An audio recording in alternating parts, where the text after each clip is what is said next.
오늘 우리에게 주신 하나님의 말씀은 야고보서 2장 1절부터 13절까지 말씀입니다. 신약성경 372페이지 야고보서 2장 1절부터 13절까지 말씀입니다. 찾으셨으면 13절까지요. 우리 함께 읽도록 하겠습니다. 13절까지 다 같이 봉독합니다.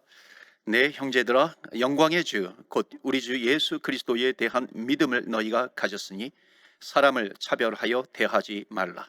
만일 너희 회당에 금가락지를 끼고 아름다운 옷을 입은 사람이 들어오고 또 남루한 옷을 입은 가난한 사람이 들어올 때에 너희가 아름다운 옷을 입은 자를 눈여겨보고 말하되 여기 좋은 자리에 앉으소서 하고 또 가난한 자에게 말하되 너는 거기 서 있든지 내 발등상 아래에 앉으라 하면 너희끼리 서로 차별하며 악한 생각으로 판단하는 자가 되는 것이 아니냐.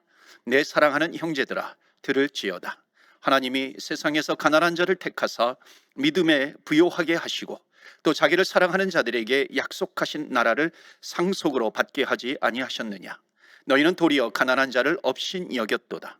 부자는 너희를 억압하며 법정에서 끌고 가지 아니하느냐.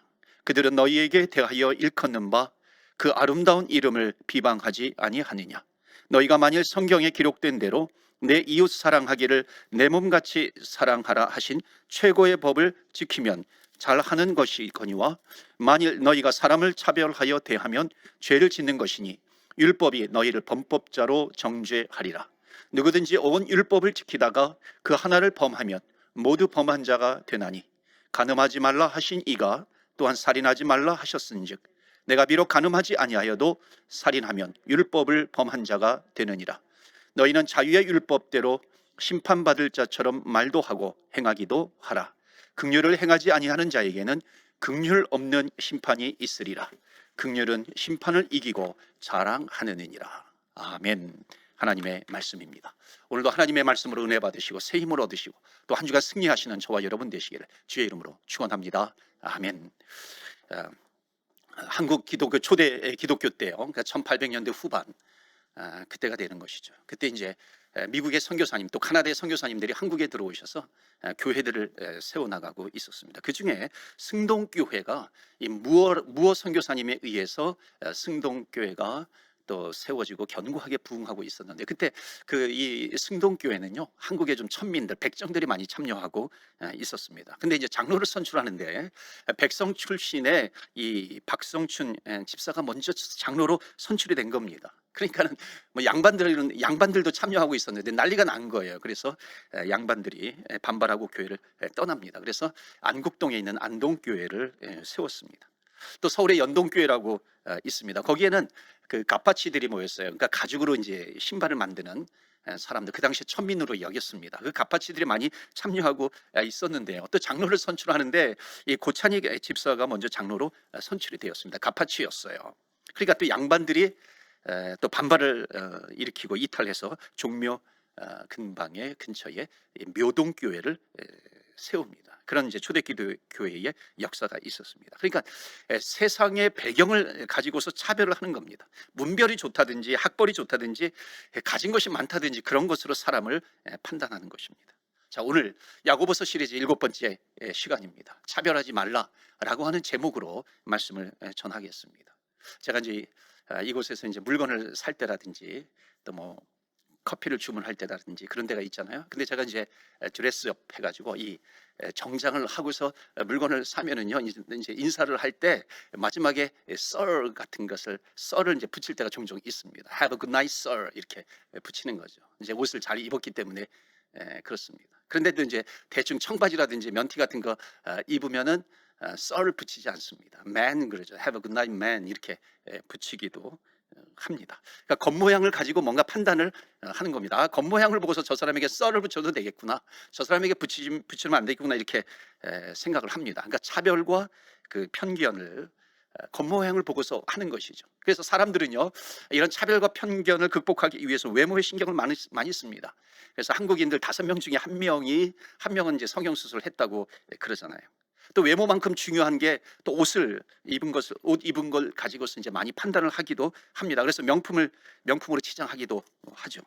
저는요, 제가 제 마음대로 옷을 골라 입으면은 멋이 잘 안 나는 것 같아요. 근데 이상하게 아내가 조금만 이렇게 손을 보면은 확 달라 보이기도 합니다. 그래서 옷을 뭐 구입할 때라든지 입을 때 이제 아내의 도움을 종종 받기도 합니다. 그러면 저렴한 옷으로요, 이렇게 품위 있게 이렇게 입는 경우도 있습니다. 그러니까 드레스업을 했느냐, 정장을 했느냐, 캐주얼을 했느냐, 이런 것에 따라 가지고 사람들이 그 입은 옷을 가지고 이제 판단하기도 하는 겁니다. 자, 그런데 입은 옷을 가지고 판단을 하는 그런 일들이 지금 시대에만 있는 것이 아닙니다. 무려 2000년 전에도 이런 일들이 있었던 겁니다. 근데 중요한 것은 뭐냐면은, 뭐 세상에선 그런 차별이 있을 수 있겠죠. 시대적으로 2000년 전에 보면은 뭐 지금보다도 훨씬 더 계급이 있지 않습니까? 뭐 양반이라든지 엘리트라든지 또는 천민으로 나뉘어져 있어요. 차별이 더 심할 수도 있습니다. 그런데 문제는 뭐냐면, 차별이 이루어지지 말아야 될 곳에서 차별이 이루어졌다는 것입니다. 그곳이 어디예요? 바로 교회입니다. 오늘 본문의 말씀 보시면요, 교회 안에서 그런 일이 생긴 거예요. 1절부터 4절까지 말씀을 다시 한번 보시면요, 1절에 내 형제들아, 영광의 주 곧 우리 주 예수 그리스도에 대한 믿음을 너희가 가졌으니. 야고보는 마치 지난번에도 말씀을 드렸잖아요, 흩어져 있는 교회들이 어찌 보면 총회장과 같은 그런 역할을 하고 있는, 목회하고 있는 그 사람이 바로 이 야고보입니다. 그러니까 야고보가 교회들을 향해서 차별하지 말라, 그렇게 이야기를 하고 있습니다. 여기 보면은 영광의 주의 영광, 영광의 주, 영광이라고 하는 것이 무엇입니까? 영화로운 광채입니다. 그러니까 우리는 하나님 앞에 구원을 어떻게 받았는가? 외모로 구원받은 것이 아니라 이 영광스러운 하나님의 영화로운 광채가 우리에게 임함으로 말미암아 믿음으로 우리가 하나님 앞에 구원을 받은 것입니다. 그러니까 구원의 빛이라고 하는 것은 차별 없이 누구에게나 다 비치는 것입니다. 그러니까 이런 영화로운 광채로 인해서 너희들이 믿음으로 구원을 받았다면 차별하지 말아라, 그렇게 지금 말씀하고 있는 것입니다. 그런데 이런 차별하는 일이 교회에서 생긴 거예요. 어떤 일이 생겼는가요? 2절 말씀 보실까요? 만일 너희가 회당은 지금의 교회를 얘기합니다, 금가락지를 끼고 아름다운 옷을 입은 사람이 들어오고 또 남루한 옷을 입은 가난한 사람이 들어올 때에, 3절, 너희가 아름다운 옷을 입은 자를 눈여겨보고 말하되 여기 좋은 자리에 앉으소서. 가난한 자에게는 또 뭐라 그래요? 여기 서 있던 이제 발등상에 앉아 있으라, 그러는 겁니다. 그러니까 4절, 너희끼리 차별하며 악한 생각으로 판단하는 자가 되는 것이 아니냐.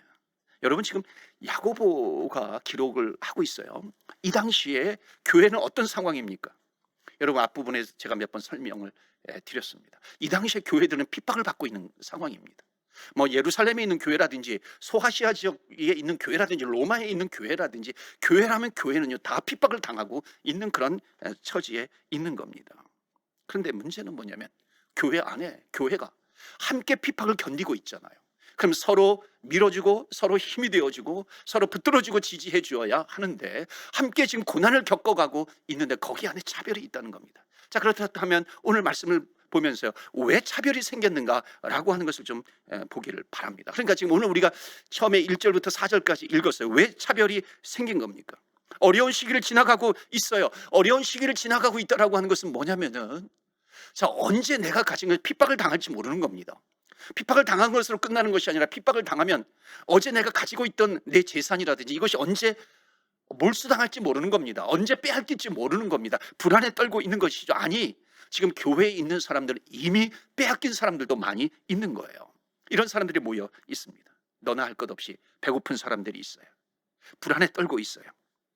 근데 어느 날 교회 예배 드리는데 교회 안에 삐각하면서 문 여는 소리가 들리는 겁니다. 그러니까 모든 사람들이 다 누가 들어오는가, 그 사람을 향해서 집중하고 있는데, 보니까 오늘 3절 말씀이 그거거든요. 정말 아름다운 옷을 입은 사람, 빛이 나는 이 옷을 입은 사람, 삐까번쩍한 그런 옷을 입은 사람, 뭐 팔찌라든지 목이라든지 귀걸이라든지 정말 고가의 아름다운 그런 장식품을 하고 있는 그런 부자가 들어오는 거예요. 그러니까 사람들이 갑자기 정신을 못 차리는 겁니다. 그러면서 서로에게 부자가 왔다, 부자가 왔다, 가진 사람이 왔다, 그러면서 서로 그 사람 자리에다 앉히려고 하는 겁니다. 여기 와서 앉으세요. 이쪽에 앉으세요. 아니, 여기가 더 지금 강단이 잘 보이게 있으니까는 여기 와서 앉으세요. 여기가 명당 자리에, 당신 좀 저쪽 옆에 가서 앉아. 그래서 그 부자를, 아름다운 옷을 입은 사람, 정말 아주 값비싼 장식품을 하고 있는, 액세서리를 하고 있는 그 사람을 거기에다가 앉히려고 하는 거예요. 그래서 서로 사람들이 경쟁하는 겁니다. 아니야, 거기가 아니라 여기가 더 좋은 자리야. 여기 앉으세요, 여기 앉으세요, 그러는 겁니다.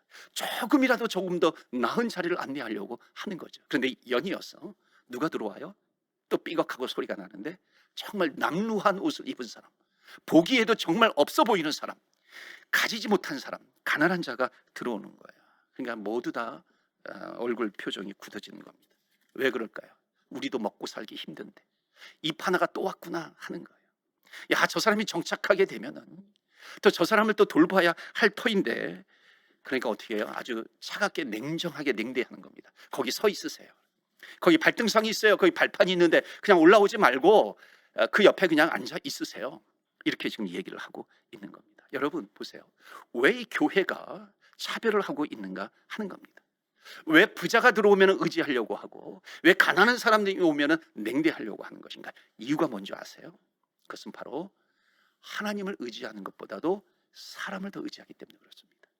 하나님을 의지하는 것이 아니라 부자라고 하는 사람을 의지하기 때문에 그런 거예요. 그러니까 저 사람만 있으면은 우리 교회의 재정적인 문제가 해결될 것 같은 거예요. 그 사람만 있으면 성도들에게 도움이 될 것 같은 거예요. 그 부자가 들어오니까 괜히 기대감이 생기는 겁니다. 혹시 알아요? 그 사람이 여기 지중해 어떤 그 무역권, 상권을 쥐고 있는 사람이라면 저 사람한테 잘 보이면 내가 거기 취직할 수 있잖아요. 어찌 보면 우리 모든 교회 교인들을 다 취직시켜 있을지도 몰라요. 그래가지고 차별을 하고 있는 겁니다. 부자를, 그 다음에 가난한 자 차별하고 있습니다. 여러분, 이거는 이 말씀은 뭐냐면요, 부자를 차별해서 대하라 이런 것이 아니죠. 여러분, 교회는요, 아무리 부자가 교회 문을 열고 들어온다 할지라도 어떻게 봐야 하냐면요, 부자든 가난한 사람들이든지 어떻게 봐야 돼요? 저 사람은 주님의 어린 양이다, 하나님의 어린 양으로 보아야 할 줄로 믿습니다. 저 사람도 예수님이 필요한 사람이야. 저 사람도 우리의 돌봄이 필요한 사람이야. 저 사람은 정말 가진 게 많을지라도, 돈이 있을지는 몰라도 그 심령을 보면 정말 가난한 사람이라고. 그 사람은 우리의 돌봄이 필요한 사람이야.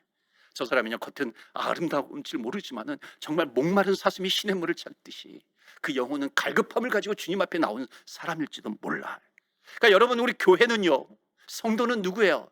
어떤 천하에 누가 온다 할지라도 우리는 먼저 하나님 아버지를 믿는 하나님의 자녀들입니다.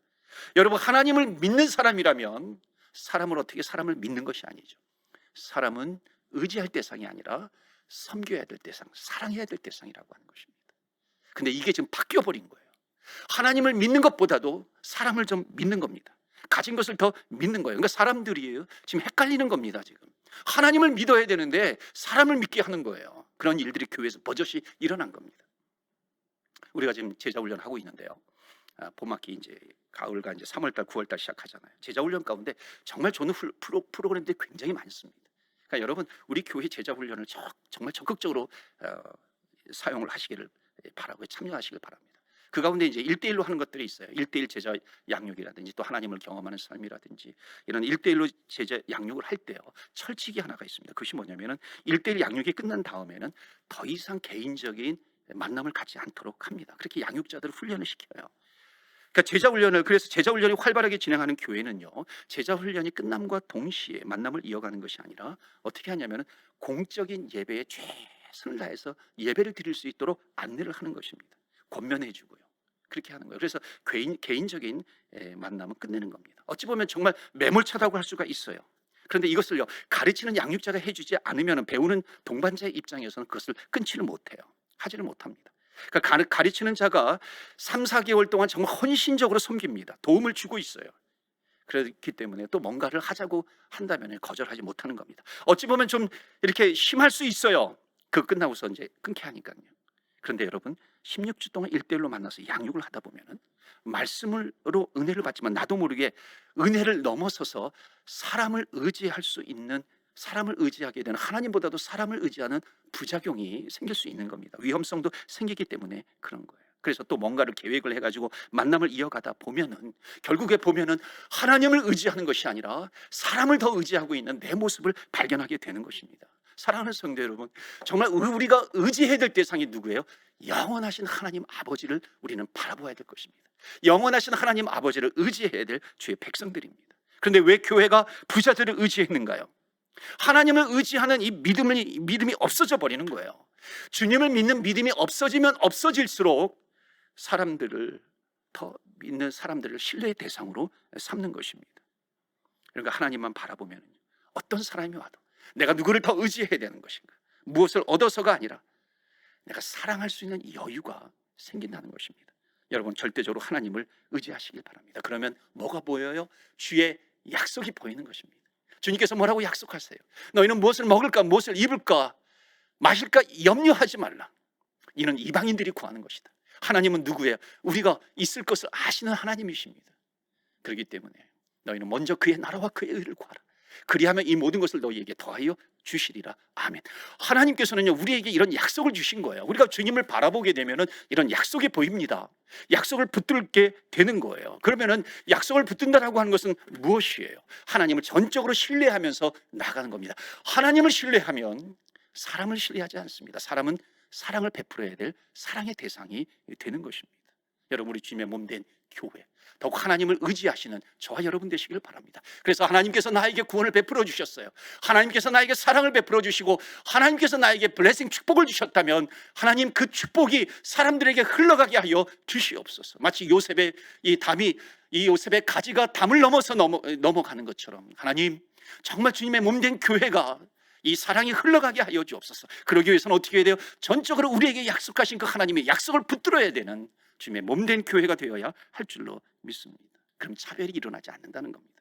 자, 두 번째로 왜 이 교회에 차별이 일어났는지 아십니까? 그것은 뭐냐면 나에게 있는 것이 얼마나 귀한 것인가 이것을 몰라서 그래요.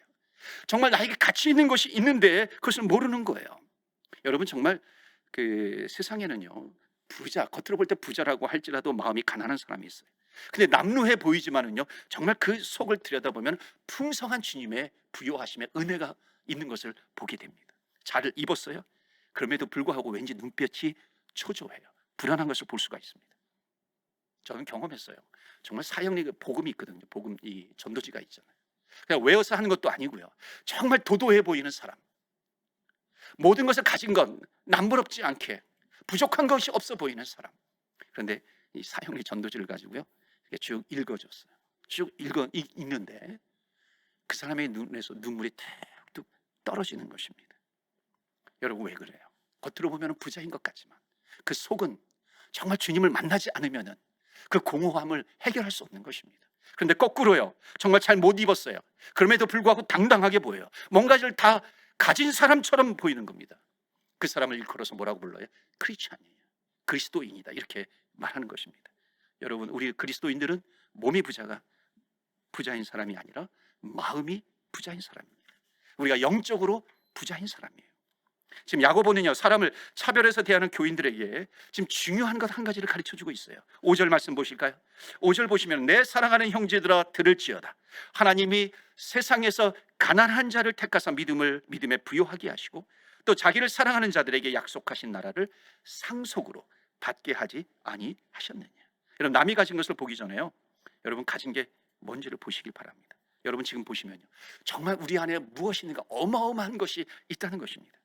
하나님께서 저와 여러분을 세상에서 지금 가난한 자를 택하사 믿음의 부요함을 주셨다라고 하는 것입니다. 우리는 믿음이 얼마나, 믿음의 부요함을 우리에게 주셨는데 이것이 얼마나 귀한 것인데, 여러분, 믿음의 부요하다라고 하는 것이 무엇이에요? 우리에게 믿음으로 말미암아 우리는 구원을 받았는데 세상에 어떤 억만금을 준다 할지라도 이 억만금을 가지고 살 수 있는 것이 이 믿음입니까? 그렇지 않다는 것이죠. 세상에 어떤 것으로도 살 수 없는 것이 바로 이 믿음이라고 하는 것인데 그 믿음의 부요함을 우리는 가지고 있는 거예요. 여러분, 이 땅에 있는 모든 것을 다 판다 할지라도 믿음의 부요함을 우리에게 주셨어요. 그 다음에 또 뭐라고 합니까? 약속하신 나라를 상속으로 받았다는 겁니다. 이 땅에 어떤 땅을 판다 할지라도 상속한 하나님의 나라의 땅을 우리가 살 수 있는가요? 살 수 없다라고 하는 것입니다. 우리는 천국을 상속받은 자예요. 내가 죽어서 갈 수 있는 그 천국, 지금도 그 천국을 맛보게 하시는 그 은혜, 이것은 억만금을 주어도 살 수 없는 정말 부유한 것을 우리에게 주셨는데 그것을 모르고 있다라고 하는 거예요. 두 번째, 또 하나 7절에 뭐가 있냐면요, 그들은 너희에게 대하여 일컫는 바 아름다운 이름이 나와요. 아름다운 이름을 주셨다는 겁니다. 믿음으로 구원받았어요. 하나님 나라의 백성이 되었어요. 천국을 상속받을 자예요. 그걸 우리에게 이름을 주셨는데 하나님의 자녀라고 하는 이름, 하나님의 사람이야. 너는 그리스도인이야, 너는 크리스찬이야. 이러한 아름다운 이름을 우리에게 주셨는데 우리가 그 귀한 것을 몰라요. 믿음의 부요함을 몰라요. 정말 하늘의 그 하나님의 나라, 천국에서 영원히 누릴 수 있는 그 천국을 소유한 자가 되었는데 아름다운 이름을 주었는데 이것을 우리 귀한 것인지 모르면 어떻게 됩니까? 세상을 의지하게 된다는 거예요. 세상에 가진 것이 부러워 보이는 것입니다. 그 내 믿음을 다 까먹어 버려요. 천국을 소유하고 있음에도 불구하고 그것이 귀한지 모르요. 다 잃어버리는 것입니다. 하나님의 이름, 아름다운 이름을 우리에게 주셨는데 어느덧 그 이름은 온데간데 없어져 버려요. 사라져 버리고 세상의 부귀와 명예와 세상의 돈만을 쫓아다니는 그런 세상적인 사람으로 전락해 버리는 것입니다. 그냥 눈에 보이는 것만 부러워하는 것이죠. 그래서 여러분 성경 누가복음 12장에 보면 어리석은 부자 얘기가 나옵니다. 많은 것을 가졌어요. 또 그 해의 농사도 풍년이 되었어요. 자면서요 잠을 자지 못해요. 걱정이 되는 거예요. 아니 이렇게 지금 풍년이 되었는데 이것을 어디다가 다 쟁겨 놓을까? 어디다가 채워 놓을까? 나에게 창고가 있는데 그것은 너무 비좁아. 잠을 제대로 자지 못하고요 그냥 계속해서 고민하는 겁니다. 내린 결론이 뭐냐면 창고를 헐어가지고 창고를 더 크게 져야 되겠다. 거기에다가 그 모든 재물을 다 쌓아둬야 되겠다. 근데 주님께서 뭐라고 말씀하세요? 이 어리석은 부자야, 오늘 밤 내가 너의 영혼을 찾은다면 그 모든 너가 쌓아둔 것은 누구의 것이 되겠느냐? 주님께서 말씀하고 있는 겁니다. 여러분 세상 것에 대해서는 부하지만 하나님 것에 대해서 부하지 못한 자를 성경은 뭐라고 얘기하냐면 어리석은 자다 이렇게 이야기를 하고 있습니다. 여러분 정말 그 부자가 그 자기의 재산을 다 판다 할지라도 여러분 믿음을 살 수 있습니까? 아니죠. 그 땅을 다 판다 할지라도 여러분 손바닥만한 하나님 나라의 그 한 자락이라도 살 수 있는 것인가요? 그렇지 못한 것입니다. 그래서 믿음 있는 사람과 믿음이 없는 사람의 아주 중요한 차이점이 있습니다.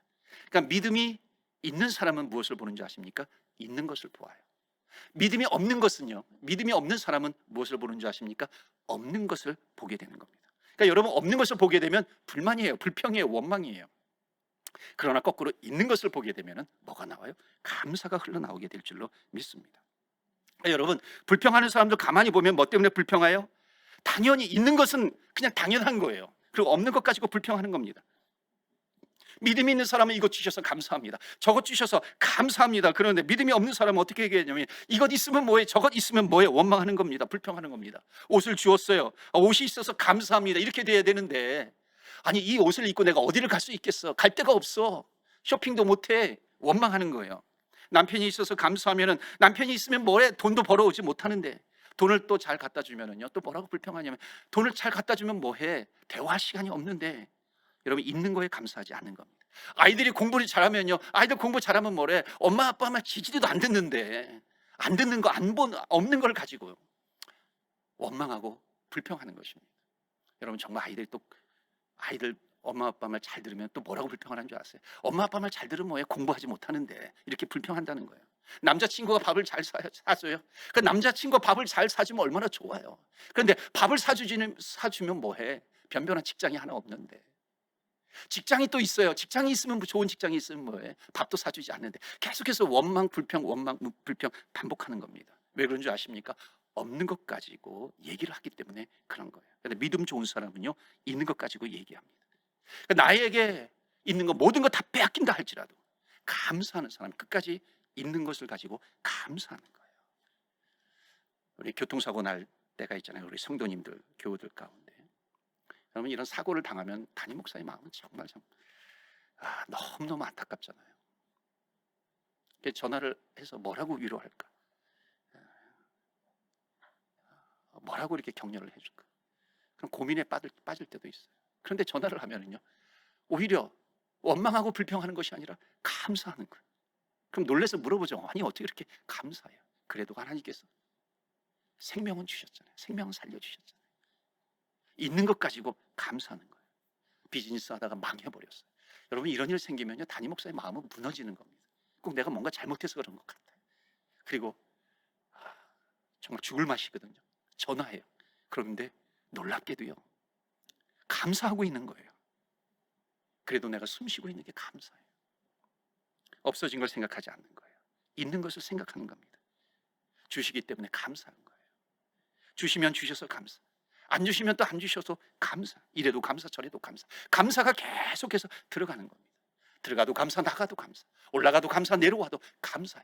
감사. 주 예수로 인한 감사. 그 감사가 입술에서 떠나지 않는 거예요. 왜 그런 줄 아십니까? 있는 것을 보기 때문에 그런 거예요. 그 있는 것이 얼마나 귀한가 하는 것을 보기 때문에 그런 것입니다. 사랑하는 성도 여러분, 우리가 정말 이 세상에서 다 빼앗긴다 할지라도요 가장 귀한 것, 믿음의 부요함을 우리에게 주신 것, 여러분 이건 너무나도 귀한 거예요. 그 믿음의 부요함이 있기 때문에 우리는 하나님의 나라의 백성이, 천국의 백성이 되는 것입니다. 천국의 백성이기 때문에 우리에게 아름다운 이름을 주셨어요. 믿음, 천국의 백성이 되었어요. 아름다운 이름을 주셨습니다. 이것이 너무나도 귀하고 가치 있는 것인데 여러분, 이것으로 인해서 감사하시는 저와 여러분 되시기를 주의 이름으로 축원합니다. 아멘. 한국의 초대 기독교에 여러 가지 이제 역사들이 많이 있잖아요. 근데 슬픈 이야기도 전해지지만 또 아름다운 이야기도 전해집니다. 1905년 이 미국의 그 장로교회 선교사 테이트라고 하는 선교사님이 이제 한국에 들어와서, 그때 이제 많은 선교사님이 들어왔다고 제가 오늘 서론의 서두에 말씀을 드렸어요. 양반과 천민의 차별이 있는 그런 교회가 있기도 했어요. 그런데 전북 김제에 금산교회라고 있습니다. 그 금산교회는 그 미국의 이제 남감리교회, 그때 이제 남군, 북군, 남쪽, 북쪽으로 이제 나눠져서 전쟁도, 남북 전쟁도 미국에서 벌이지 않았습니까? 그래가지고 이제 남쪽에 있는 감리교회, 남감리교회, 장로교회, 남장로교회, 북쪽에 있는 북장로교회 또는 뭐 감리교회 이렇게 부릅니다. 그런데 남장로교회 이 테이트라고 하는 선교사님이 전북 김제에 와가지고 기독교 복음을 전파했어요.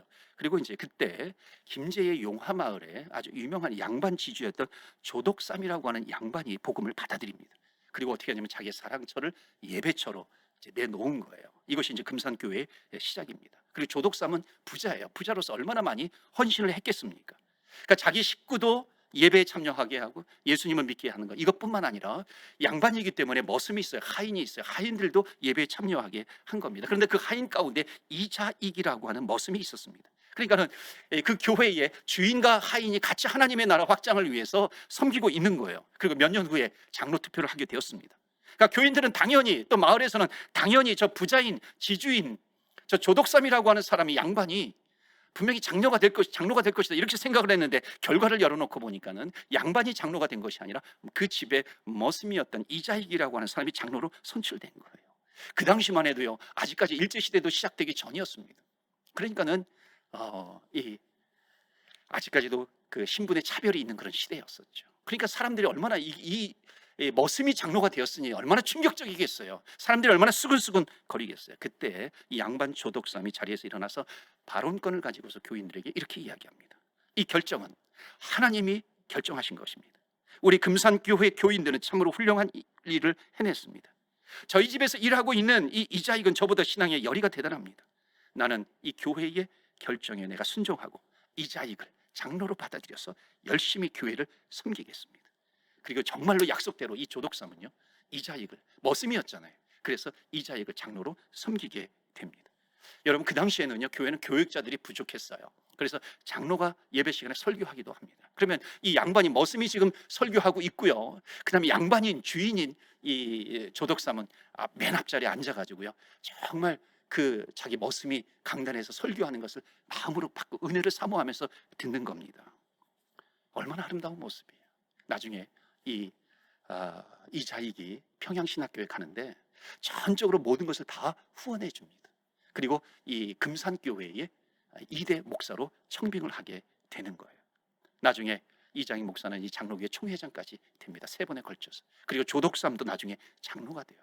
그리고 지금도 이름을 대면은 다 한국 사람들이 알 정도로 정말 믿음의 가문을 이루는 사람이 되었다는 것입니다. 사랑하는 성도 여러분, 그리스도 안에는요, 정말 높고 낮음이 없다라고 하는 것입니다.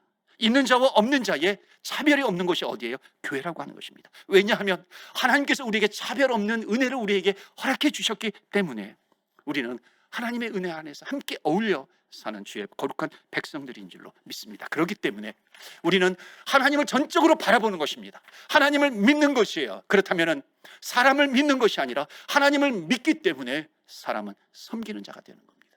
사랑을 베풀 수 있는 여유가 저와 여러분에게 있게 될 줄로 믿습니다. 자, 3번째로 야고보 교회 성도들이 사람을 차별하는 이유가 있었어요. 그 이유가 뭐냐면 아주 중요한 이유입니다. 차별을 죄라고 여기지 않았기 때문에 그렇습니다.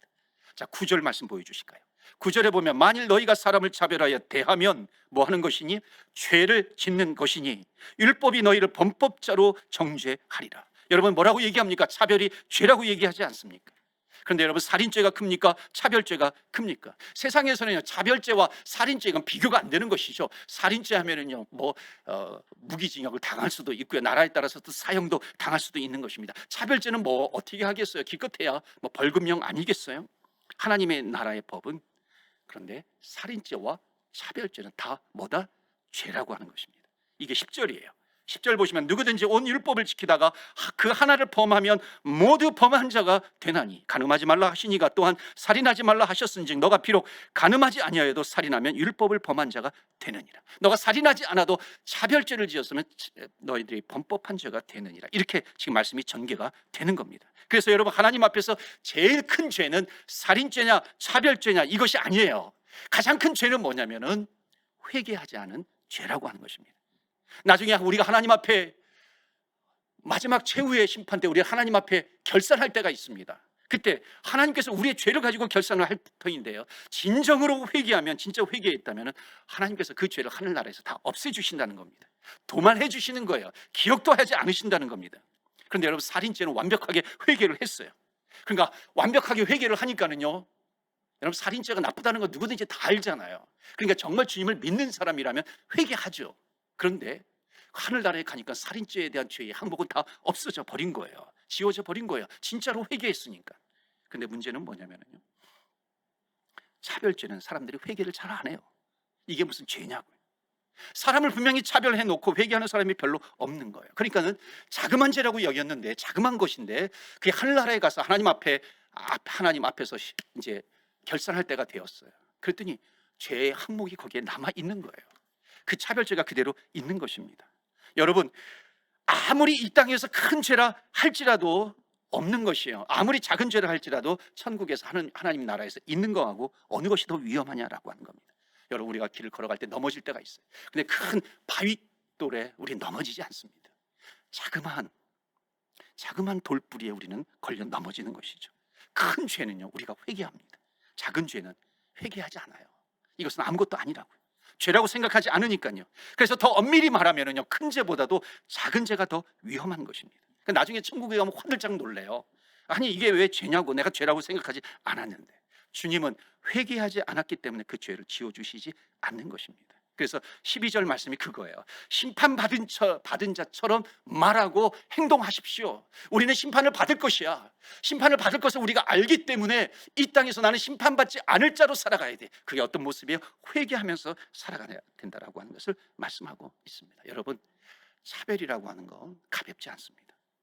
차별이라고 하는 거 죄라고 지금 말씀하고 있습니다. 사람을 차별하지 마시고 존귀하게 대해야 할 줄로 믿습니다. 그래서 심판받을 자처럼 우리는 회개해야 한다는 것입니다. 야고보가 이야기하는 것이 있어요. 차별하지 말아야 될 이유가 있습니다. 무엇인가? 여러분, 우리가 구원받을 때 하나님께서 우리를 차별하셨나요? 차별하지 않으셨나요? 하나님께서 우리가 예수 믿을 때 예수 그리스도를 나의 구세주와 주님으로 영접을 하려고 하는 순간에 잠깐, 너 어느 학교 나왔어? 너 얼마나 많이 가져 있어?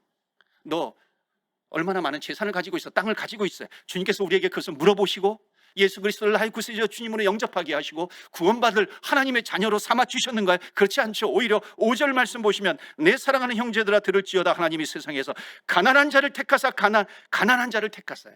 그러니까 가난할 때 택했다고 한 겁니다. 여러분, 잘 나갈 때 예수 믿은 사람 있어요. 그 사람보다도요, 정말 힘들 때, 어려울 때, 고난의 터널을 지나갈 때, 정말 죽음과 삶, 이 사선을 넘나드는 그런 낭떠러지에 내가 처해 있을 때에 주님께서 나를 찾아오시지 않았습니까? 여러분, 만약에 주님께서 우리를 차별하시기로 하셨다면 우리가 구원받을 자가 이 땅에 아무도 없을 것입니다. 우리가 예수 믿는 날을 더듬어 보면은요, 가장 어찌 보면 못날 때 예수님을 만납니다. 가장 가난할 때 예수님을 만나게 되는 거예요. 사업을 하는데 사업이 망해가지고요, 내쫓기는 겁니다. 그래서 사람들이 나를 피해요. 다 도망 다녀요. 돈을 빌려달라고 할까봐. 그러나 그때 예수님께서 나에게 달려오시는 겁니다. 예수님께서 나에게 뛰어오시는 거예요.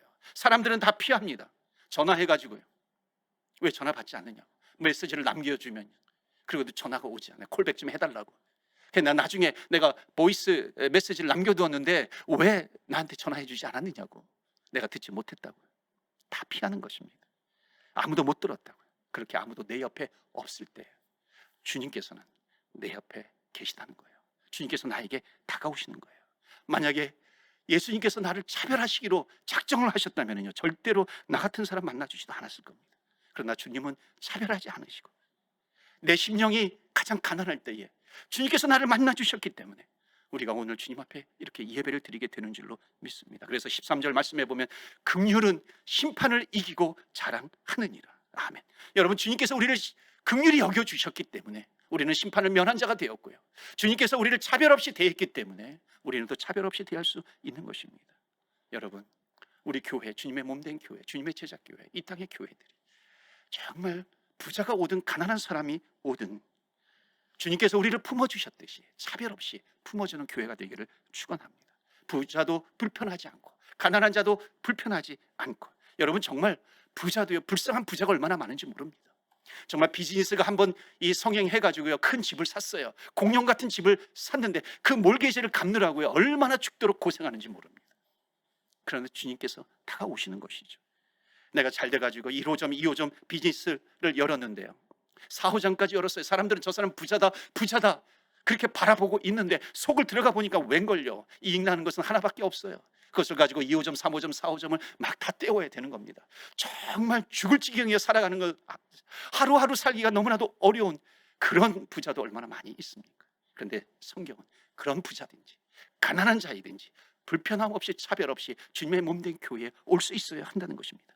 배운 사람도 교회 오는 것이 불편하지 않고 배우지 못한 사람도 불편하지 않는 그런 교회가 되어야 된다는 것입니다. 병약한 사람도 불편하지 않는 교회, 건강한 사람도 불편하지 않는 그런 교회가 되어야 할 줄로 믿습니다. 그래서 주님은 말씀하시잖아요. 주님의 몸된 교회는 그리스도의 몸이라고 말씀하십니다. 주님께서 우리를 차별 없이 대하셨기 때문에 우리도 차별 없이 대해야 한다는 것을 말씀하고 있습니다. 여러분, 앞으로 우리 교회에 주님께서 사람들을 보내주실 것입니다. 여러분, 얼마나 보내주시는 줄 아세요? 기억하세요. 우리가 품을 수 있는 만큼 보내주실 것입니다. 우리가 사랑할 수 있는 만큼 주님께서 보내주신다라고 하는 것을 믿으시기를 바랍니다. 말씀 하나만 마치도록 하겠습니다. 여러분, 이스라엘에 여러 왕들이 있습니다. 지금 새벽 기도마다 킹스, 열왕기, 상하, 얼마나 많은 왕들이 있어요. 그 기준이 되는 왕이 누군지 아십니까? 바로 다윗 왕이에요. 근데 다윗을 하나님께서 왕으로 세우실 때 하나님께서 다윗을 테스트하십니다. 그 테스트가 뭔지 아세요? 이건 테스트예요. 다윗이 도망 다닐 때에 아둘람 굴에 피신합니다. 그때 하나님께서 다윗에게 누구를 보내주는지 아십니까? 원통한 자, 억울한 자, 가난한 자, 두려워 떠는 자, 불안해하는 자, 답답한 자, 이런 자들 400명, 450명을 보내주시는 거예요. 너가 과연 이 사람들을 품을 수 있는가? 품지 못하는가? 다윗은 그 테스트에 합격합니다. 다 품게 돼요. 하나님께서 그 이스라엘이라고 하는 나라를 다윗에게 맡긴 겁니다. 여러분, 우리가 기도합시다. 하나님, 정말 품을 수 없는 사람들을 품게 해 주옵소서. 그런 교회가 되게 해 주옵소서. 가지가 담을 넘어가는 교회가 되게 해 주옵소서. 사랑할 수 없는 사람을 사랑할 수 있는 그런 교회가 되게 하여 주시옵소서. 나는 그렇게 하지 못해요. 그럴 때 여러분 기억하십시오. 우리를 구원해 주신 하나님은 우리를 긍휼히 여겨 주셨고요, 우리를 차별 없이 긍휼히 여겨 주신 하나님 아버지이십니다. 내 모습 이대로, 내 모습 이대로 주님께서 우리를 받아주셨는데 그것을 우리가 안다면요, 이 코비드와 같은 이 어려운 때에 밴쿠버의 한인사회를 품고 캐나다를 품고 열방을 품는 우리 주님의 제자교회 성도들이요, 이 땅의 크리스찬들이 되시기를 주의 이름으로 축원합니다. 아멘. 이 시간에 우리 기도합니다. 하나님은 우리를 차별하지 않으시고 주의 영광의 빛을 비추어 주셔서 믿음으로 말미암아 구원받게 해주셨습니다. 주님은요, 내가 얼마나 많이 가졌는지, 내가 얼마나 많이 배웠는지, 내가 얼마나 가진 게 많고 건강한지 이것을 보시고 주님께서 우리는 구원해 주신 것이 아니죠. 우린 전적인 주님을 향한 믿음입니다. 그리고 주님께서 우리를 긍휼히 여겨 주셨기 때문에 그렇습니다. 이 시간에 혹시 내가 차별을 했다면 하나님 용서하여 주옵소서. 내가 차별의 죄를 주님 앞에 회개합니다. 품을 수 없었던 사람 하나님 품지 못해서 차별해서 하나님 용서해 주시옵소서. 주님 앞에 기도하며 나아갑니다. 그리고 내가 더욱 주님을 의지하겠습니다. 주님을 의지하게 해주옵시고 주님을 붙들게 해주옵소서. 그렇다면 주님께서 우리를 붙들어 주실 것입니다. 정말 차별하는 것이 아니라 사랑으로 품을 수 있게 해주옵소서. 사랑으로 넉넉하게 받아들일 수 있는 그런 교회가 되게 하여 주시옵소서. 이 땅의 교회들이 되게 하여 주시옵소서. 그래서 주의 영광의 빛이 교회 가운데, 이 땅 가운데 가득 채워 주시옵소서. 우리 다 같이 이 시간에 합심해서 기도할 때 주여, 주의 이름 부르며 기도하며 나아갑니다. 주여.